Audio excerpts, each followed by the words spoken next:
Hai Sobat, meningkatnya pertumbuhan ekonomi di sektor industri yang berimplikasi pada meningkatnya jumlah timbulan limbah B3 dan berpotensi menimbulkan terjadinya kedaruratannya limbah B3. Namun, pemerintah kita telah mengantisipasi masalah ini loh, yaitu dengan mengatur melalui Peraturan Pemerintah Nomor 101 Tahun 2014 tentang pengelolaan limbah B3 yang menyebutkan bahwa setiap orang yang menghasilkan, pengumpul, pemanfaat, pengangkut, pengelola, dan atau penimbun limbah B3 wajib memiliki sistem tanggap darurat atau STD. Hal ini bertujuan untuk mengurangi terjadinya kedaruratan tersebut. Yuk kita pelajari apa itu sistem tanggap darurat pengelolaan limbah B3. Di dalam pasal 218 Peraturan Pemerintah Nomor 101 Tahun 2014 disebutkan bahwa sistem tanggap darurat tersebut terdiri dari 1. Penyusunan program kedaruratan, 2. Pelatihan dan gladi kedaruratan, 3. Penanggulangan kedaruratan pengelolaan limbah B3. Sekarang,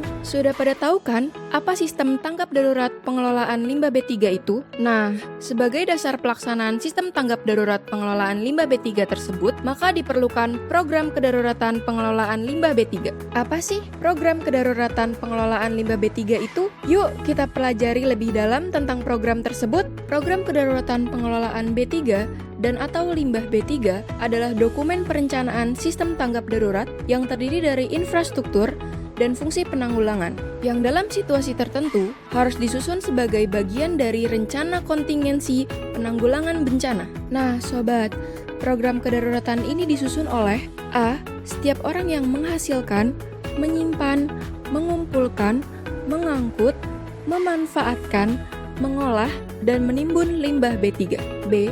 Kepala BPBD, kabupaten atau kota dengan melibatkan pelaku usaha dan atau kegiatan, instansi lingkungan hidup, kabupaten atau kota, instansi terkait lainnya, kementerian atau lembaga terkait. C. Kepala BPBD, provinsi dengan melibatkan pelaku usaha dan atau kegiatan, instansi lingkungan hidup provinsi, dan instansi terkait lainnya, kementerian atau lembaga terkait. D. Kepala BNPB dengan melibatkan pelaku usaha dan atau kegiatan, dan kementerian atau lembaga terkait lainnya. Selanjutnya Sobat, program kedaruratan pengelolaan B3 dan atau limbah B3 terdiri dari A. Infrastruktur, dan B. Fungsi penanggulangan. Nah, selanjutnya kita fokus yuk ke infrastruktur terlebih dahulu. Infrastruktur terdiri atas 1. Organisasi.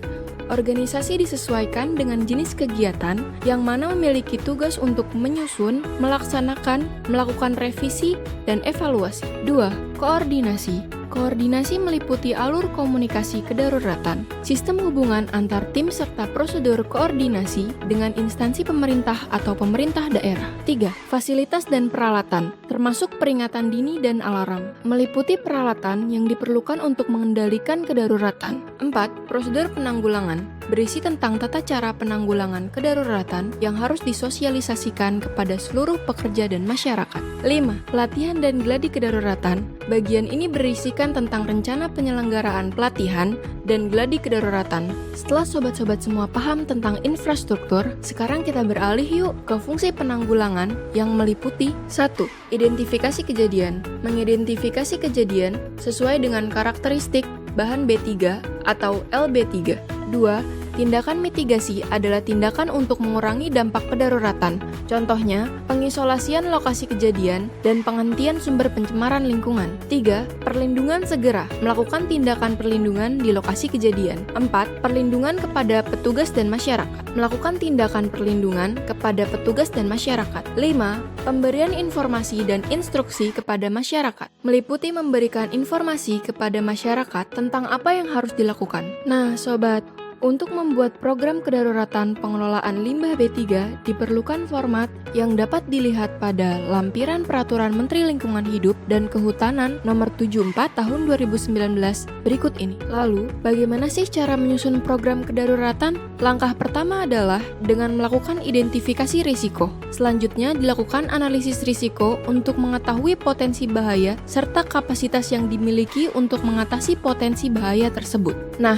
identifikasi risiko itu meliputi jenis kegiatan, jumlah B3 dan atau limbah B3, sektor industri, klasifikasi bahaya B3 dan atau kategori karakteristik, sumber limbah B3, potensi ancaman terhadap manusia, potensi ancaman terhadap lingkungan. Sobat, untuk program kedaruratan skala kabupaten atau kota, provinsi atau nasional, yang dibutuhkan adalah gambaran umum wilayah, seperti jenis kegiatan industri yang ada di wilayahnya, gambaran jalur lalu lintas, angkutan B3, dan atau limbah B3, potensi bahaya yang timbul dari kegiatan pengelolaan B3, dan atau limbah B3, jenis potensi kecelakaannya, tata ruang wilayah serta tingkat kerentanan bencananya. Data-data tersebut selanjutnya digunakan sebagai bahan analisis resiko. Nah, hasil analisis resiko tersebut selanjutnya digunakan sebagai bahan untuk menentukan infrastruktur dan fungsi penanggulangan.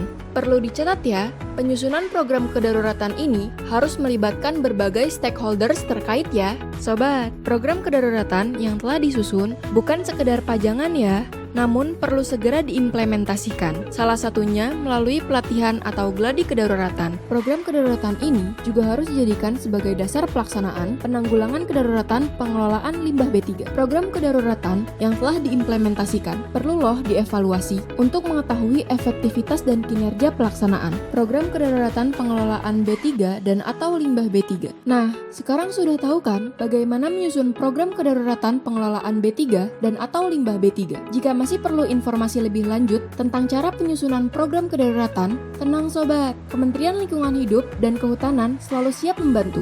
Jika sobat memerlukan konsultasi online, silakan mengakses website kami berikut ini. Silakan melakukan pendaftaran terlebih dahulu menggunakan menu daftar untuk dapat mengakses akun tersebut.